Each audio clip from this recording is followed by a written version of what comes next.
Well, we said it was a must-win for the BYU football program, but alas, it's 0 for October for BYU. That means 0 for in October. We're talking about BYU's latest loss to the East Carolina Pirates right here on Postcast. You are Locked On Cougars, your daily podcast on the BYU Cougars, part of the Locked On Podcast Network. Your team every day.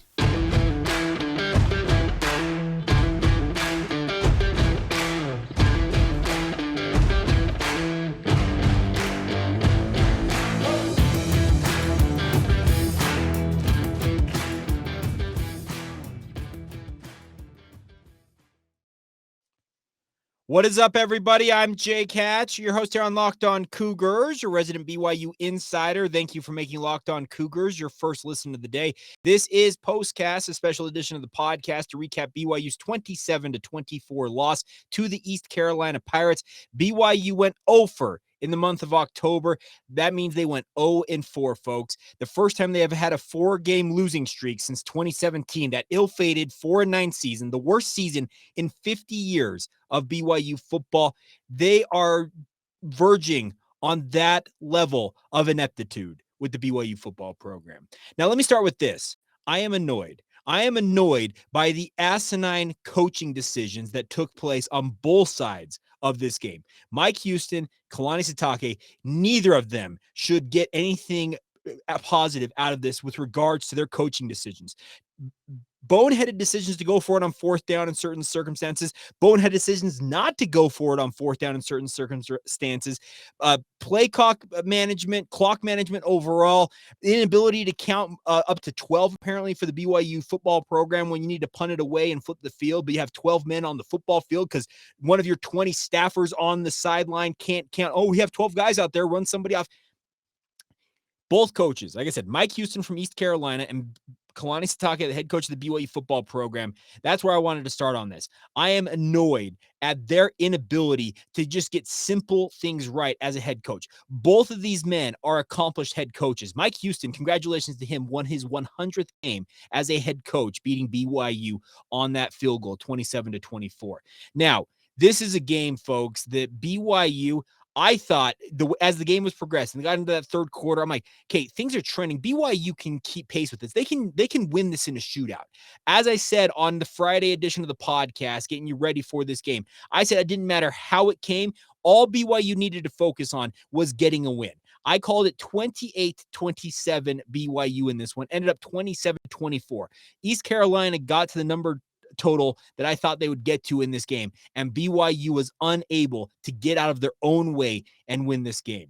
2 critical penalties in the final minutes of this game absolutely did BYU in. You can't have a holding call from Kingsley Suamataia in the circumstance that he had it. No matter how chintzy or how questionable that call is, he did not need to grab that defensive end's jersey. And what does he do? He reaches out, grabs the jersey, and makes it as easy and clear as day for that official to be like, well, that's a flag, toss it, and the first down is negated. BYU has to then try and get the first down, comes up short, and have to punt the football away. No, that was turnover on downs. Excuse me. They went for it on fourth down on that 4th and 2 when Jaron Hall can't get low enough as a quarterback, apparently, to get any push on that. The left side of BYU's offensive line can't get a push as well, and he gets stoned on a 4th and short. BYU this season is 5 of 20 on fourth down conversions. They are 129th or some such in fourth down conversions. They are frankly abysmal.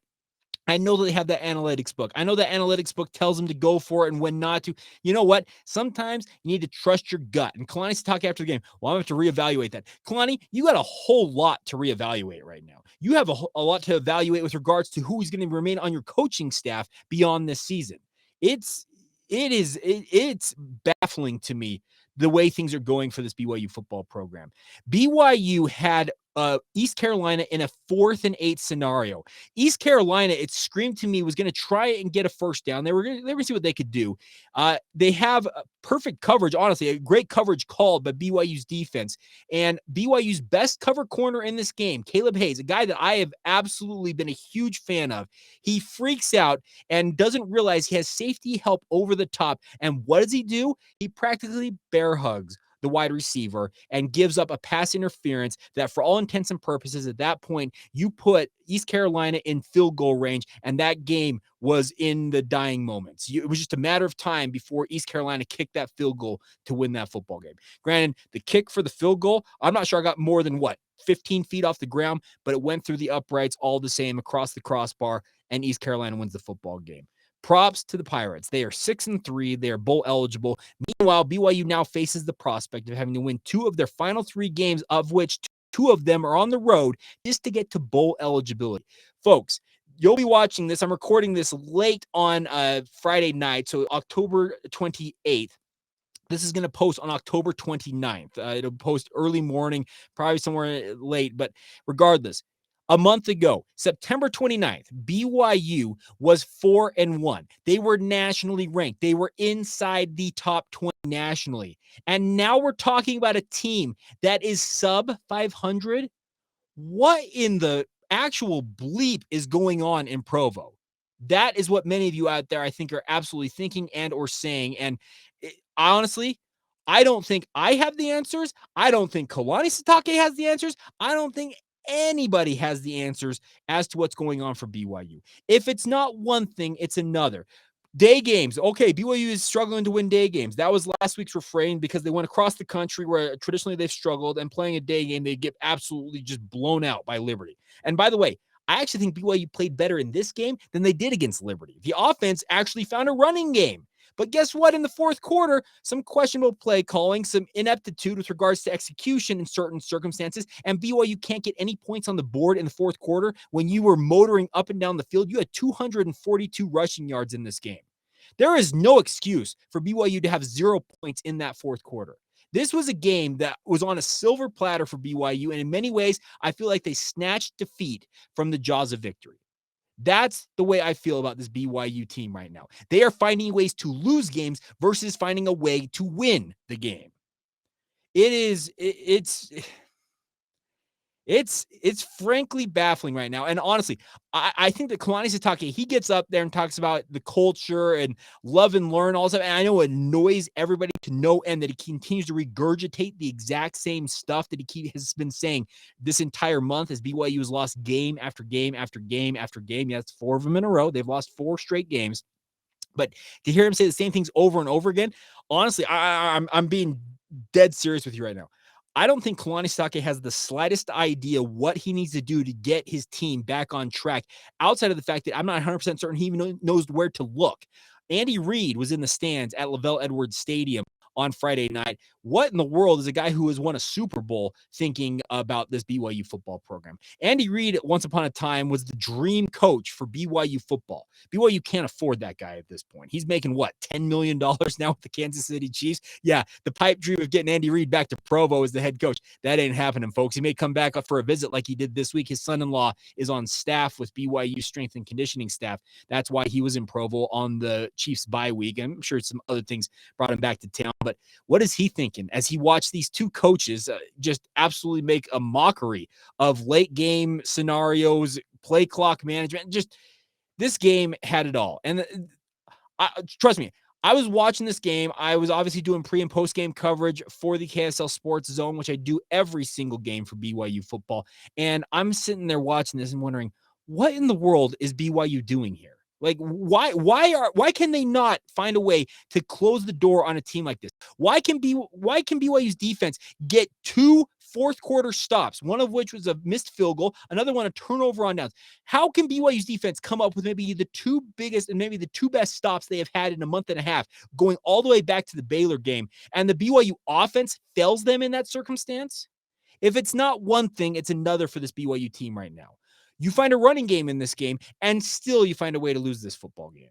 Like I said, I don't think Kalani Sitake or anybody on the staff, frankly, right now, has the slightest idea of what it's going to take to get everybody on the same page. Is it going to require of the assistant coaching pool at BYU? Maybe so. The writing's on the wall. There are changes coming to Kalani Sitake's staff. How much? How many guys? What can they afford to bring in? Who can they hire? All that stuff. That's for a ways down the road. Right now, BYU, as I said on our preview edition of this game, it didn't matter how it came. They needed to win a football game. They needed to win this football game to assure themselves of getting to a bowl game. And now you find a way to essentially say, you know what, East Carolina, have that game. Caleb Hayes is a senior leader. He is one of the guys that multiple players on this team have pointed to as a guy who is not afraid to rip into his teammates and let them know when they're not doing their job. He is one of those senior leaders that is an outspoken, fun-loving, gregarious dude, but he lost his mind in a critical circumstance and commits a penalty, which essentially handed the game over to the opponent. He had safety help over the top. Talon Alfrey could have potentially picked that pass off, and instead, it turns into a pass interference. And like I said, they go on. It was a matter of time at that point, a matter of when, not if, they were going to make that field goal to win that football game. This BYU's in a bad spot right now. This season has gone completely off the rails. I don't care if you guys think I'm not doing enough analyzing of this game, but this season has gone completely off the rails for this BYU football program. And at this point, does anybody out there, and I mean anybody, think that BYU is doing any better than 5-7 at this current time? Could they go up to Boise State and stun us all? Sure. Could they go to Stanford after beating Utah Tech and get to 6 wins that way? They're sitting at maybe 4-6 after this upcoming week. They go through a bye week and they close out the season with 2 straight wins. Could that happen? Yes, it could. But are you betting on it right now? Because I wouldn't be. This BYU defense, they found something in that fourth quarter. Like I said, they didn't play well. The BYU defense was not good in this game. Like, when you go up 227 rushing yards once again, 197 through the air, was 424 total yards. Okay, about 100 yards improvement in terms of total offense for East Carolina. But BYU, once again, when they have allowed teams to go over 400 yards this season, they have lost every single game. The games they have kept opponents under 400 yards, BYU's got a perfect record. I'm not saying that causation is correlation or correlation is causation, but sure looks that way for BYU. This defense found itself in the fourth quarter, and found itself is a relative term. They got 2 huge, and I mean huge, stops to give their offense a chance. An offense that had not been stopped essentially all night long. BYU put together some massive drives. They drove 92 yards. They had their season-long drive in this game, went 92 yards for a touchdown. BYU's rushing attack that we have lambasted and hoped we would see return to BYU ground out 42 carries for 244 yards, an average of 5.8 yards per carry, and you cannot generate any, and 0 goose egg points in the fourth quarter.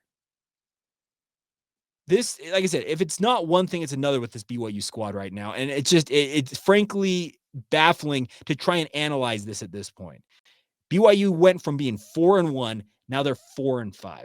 It is just abysmal. And if you're a BYU fan out there that is trying to wonder if investing in this team is worth it, I'd be questioning everything. And I'm sure Kalani Sitake is questioning everything right now. I don't think, like I said, I don't think that he has the slightest idea of what he needs to do to get his team to play well in all 3 phases of the game in a certain circumstance, just grind out a win. That game for East Carolina was there for the taking for BYU. I actually thought BYU played better overall as a team. I'm talking in all 3 phases. We had a 71-yard absolute bomb of a punt from Ryan Rico in the special teams. Kick return, you know what? Whatever. I thought BYU played well enough in this game that they should have probably won this football game. But instead, they find a way to serve it up on a silver platter to the East Carolina Pirates. So props to ECU. Let's get to your guys' comments. But first, a word on our friends over at BetOnline. Of course, BetOnline is your resource for all things football, whether it's NFL, college football. If you're a basketball fan, the NBA, Major League playoffs, the World Series is underway. By the way, congratulations to the Philadelphia Phillies. Anybody but the Houston Astros. And if you're an Astros fan out there, I apologize, but I will not root for that franchise. I'm sorry. It's not going to happen. So go Phillies. But if you want to bet on any of it, get to BetOnline right now, my friends. They've got all the odds, lines, and everything else that you can handle when it comes to all of your betting needs. The best part is you've got real live in-game betting, as well as the longer props. Like you can essentially probably bet on the Phillies to win the World Series, that type of stuff. It's phenomenal. Get to BetOnline or use your mobile device to check it out now. That's all courtesy of our friends over at BetOnline, where the game starts. Thank you once again for making Locked On Cougars your first listen of the day. And BYU, like I said, I'm baffled at everything's going on with BYU right now. But your guys' comments after this game, I don't know. I've got darn near 100, it feels like, in many ways. I'm actually going to see if I can pull this up. I probably should have done this before I went live here. But let's share the screen here so you guys actually can see some of these messages from your fellow fans out there, because you guys don't want to hear from me. You guys want to hear from yourself. So let's get these going right now. Let you guys see and hear what your fellow BYU fans have for you in the post game. And so first things, I'm just going to scroll down here. You guys can see all these comments. Okay, we got the Tyler Huntley. They so poo-poo. We've got, for all of us, I'm going to throw up. That comes from our friend Alex Long. Alex, a high school teammate of mine. And Alex will concur with this, by the way. I meant to bring this up earlier. Kalani Sitake talks about love and learning. Now, he can talk about love and learning all he wants, and I've got no problem with it. If that's his prerogative, you know what? So be it. Go ahead and talk about love and learning. But I played for maybe the most Christ-like man that I know, and in Eli Herring. Yes, the former BYU offensive lineman, the guy who would not play in the NFL because it required him to play on Sundays. This man is the most Christ-centered, just personable human being, just love the man to death. He had one thing that he would institute, and he'd talk about it. It's called tough love. Not everything has to be happy-go-lucky, love and learning. We're digging into our team culture. There needs to be tough love dispensed on this BYU football program right now. I'm not advocating for guys to go out and just do things to their teammates that would alienate them, that type of stuff. No, I'm saying that Eli Herring, I can vividly remember in the middle of one game, I lost track of the snap count. And this is back in the day, we didn't do silent snaps. So you actually had a snap count, on two, ready, break. And go up to the thing. I don't remember what the snap count was. I lost track of it. I was trying to think of my assignment as an offensive lineman. And trust me, my playing career as a football player, not a BYU football player, just a football player in general, didn't last past the high school level. My best accomplishment in high school, let's be very clear about this, was the fact that I was academic all region. That's the level that I played at and it was good enough to be in high school football. But I lost track of the snap count once upon a time. I ended up getting a false start. Then a couple plays later, I lost track of it again. And I false started again. I have never heard a human being's voice clearer from across a football field than Eli Herring's in that moment. He yelled at me and put the fear of you-know-what into me. And the rest of that game, I never had another false start, and I was on point. I ended up doing up-downs the next week of practice. It was tough love. You know what? What BYU needs right now is some tough love for these players, because guess what? The happy-go-lucky, we're working with our team culture stuff. You can say it all you want, Kalani, but you know what? It wears thin. It's the Russell Wilson type stuff that bugs people when you're not winning football games. When you're winning, you know what? Say whatever the heck you want. But when you're losing football games, where's the Kalani that's got the fire? Where is that Kalani from 2016 that got an unsportsmanlike conduct penalty on a completely awful pass interference against the University of Utah? Where is that Kalani? Has he been neutered? Where's the fire? Where is the passion from BYU's head coach? If he's showing it behind the scenes and I don't know about it, great. I'm glad he's showing that. But I'd like to see more of that Kalani than what we're seeing right now.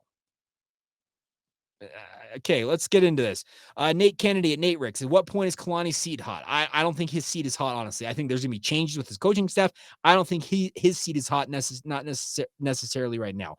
Chelsea Celestial Chicken at Celeste, number one Chelsea's. Bowl eligibility is officially a lofty goal in many ways. Yeah, true. Beards and 0% beers at Washboard 4. Good hell. Do better. Agreed. Kalani Shades, hands down, this has become the most disappointing season of BYU football in my lifetime. Ranked in the preseason for the first time in a zillion years, tons of returning talent. QB is looking better than ever, lost only 4 games the previous 2 years, and a contender for the New Year's Six. Now this, he's got the sick face emoji there to finish it off. I can't disagree with that. This is the way that this season was set up. Think about this.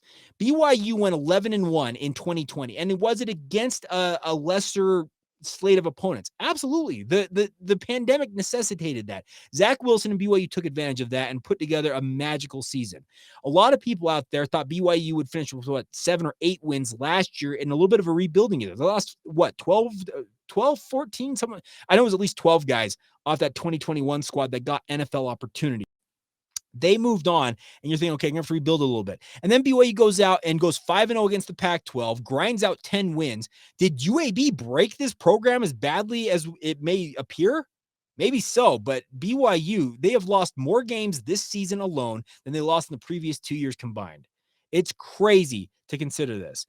Legit question from Ray Nilsson. I've got this question myself. Legit question. Why do we not target Isaac Rex? I can't remember one pass thrown to him tonight. He blocks almost every play, even when we send him in motion. Ray, you're not wrong. 0. And I mean a big fat goose egg on targets for Isaac Rex in this game.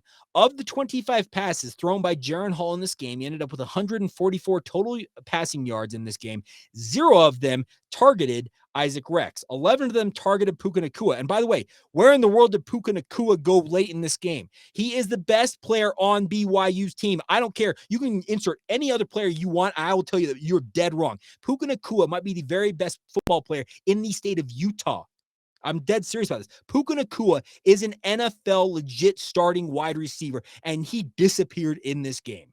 And I don't think it's on him. I think the play calling went away from him. And I know that East Carolina is probably targeting him. I get all that. They're going to be doing their job to make sure they slow him down as much as possible.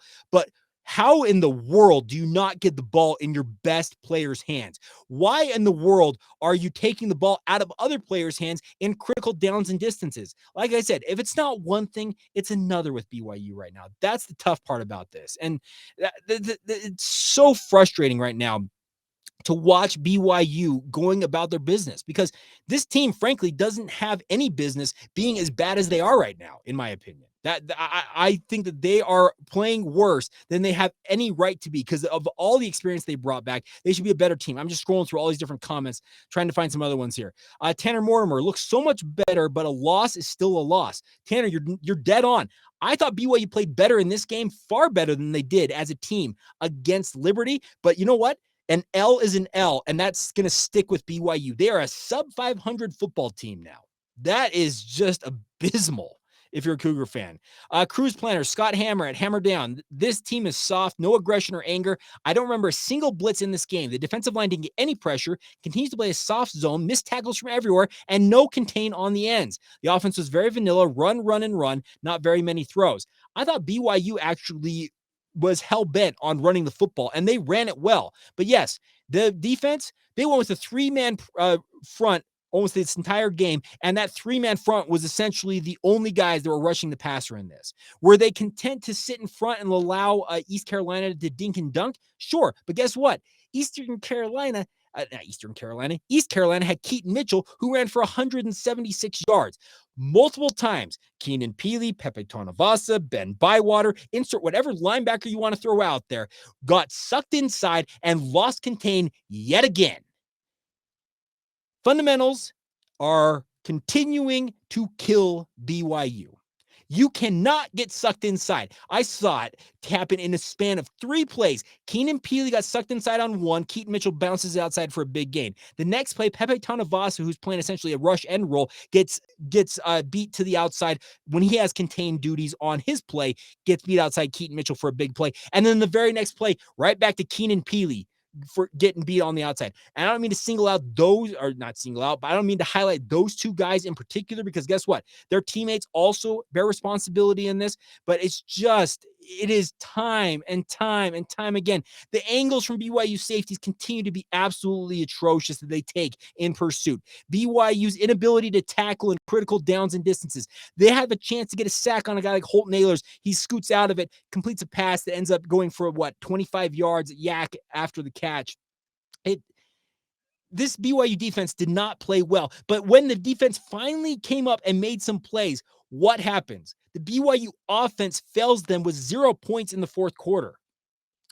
I am frankly stunned that this team has not fractured into a million pieces. And maybe they are behind the scenes. Maybe they are fracturing and we just don't know about it. I don't know about it quite yet. I'll be trying to see what I can find out about this. But right now, it's not fun to be a Cougar fan. I completely get that out there if that's your sentiment right now. All right, couple other ones coming in here. Mandy Jones, Mandy, by the way, you are absolutely incredible. She says, we saw some proof of life tonight we haven't seen for the better part of 3 games. I'll take the improvements and keep riding with my Cougars. Mandy, thank you for the glass half full mentality there. It's hard to do in this circumstance because it is not fun right now to be a BYU fan like that. D-Dubs Malin, Daniel, I think that's right. I said, whatever happened to Isaiah Moa? I remember seeing him killing it at a spring camp, but haven't heard anything about him since. Is he redshirting, injured? I haven't heard anything about him all season. Based on what I understand, Isaiah is redshirting this season. They're trying to get him proper strength and weight combos. They think he can be a force for BYU on the defensive line down the road, but he's redshirting right now and on the scout team. So it's crazy to look at these comments, but you're not wrong. Tricky T, our good friend Tanner, and Tanner, thanks for weighing in. This is a really good take from you. This sucks, but honestly, is anybody surprised at this point? It's BYU football. Whatever can go wrong will go wrong.